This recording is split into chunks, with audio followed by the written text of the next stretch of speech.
Hello, my name's Mark Cartwright and I'm Head of Commercial Vehicle Incident Prevention at National Highways. And today I want to get you thinking about something really important, speed.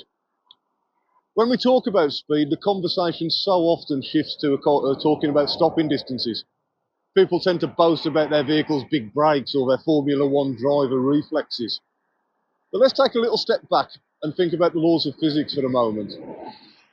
Imagine you're up in a helicopter looking down at a beautiful stretch of motorway and you see two vehicles, one in lane 1 doing 70 mile an hour and another in lane 2 doing 100 mile an hour.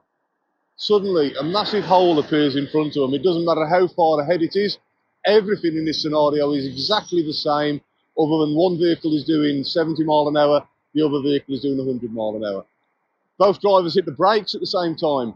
The vehicle going 70 mile an hour manages to stop just before the edge, but the one doing 100 mile an hour plummets over. And here's the question. How fast was the second 100 mile an hour vehicle going when it went over the edge? Most people don't get anywhere near this, but the answer is just under 72 mile an hour. So despite an initial speed difference of 30 mile an hour, the faster vehicle was still doing over 70 mile an hour when it went over the edge.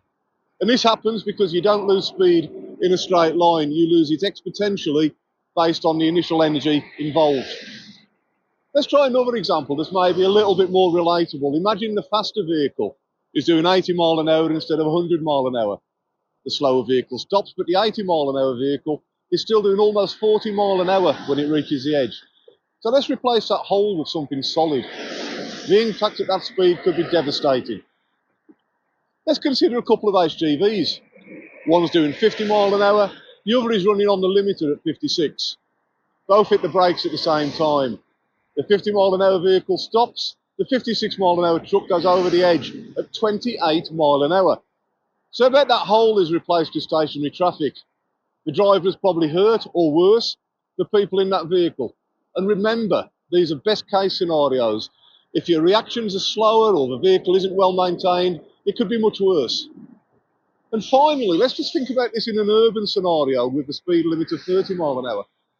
A vehicle doing 30 mile an hour stops just before hitting the young child who stepped out into the road. The vehicle doing 35 mile an hour is still doing about 18 mile an hour at the point of impact. And 18 mile an hour is about the tipping point where the likelihood of killing somebody is greater than the likelihood of not killing them. So please, think carefully about your choices. Those few mile an hour really won't significantly make any difference to your journey time, but you could save a life.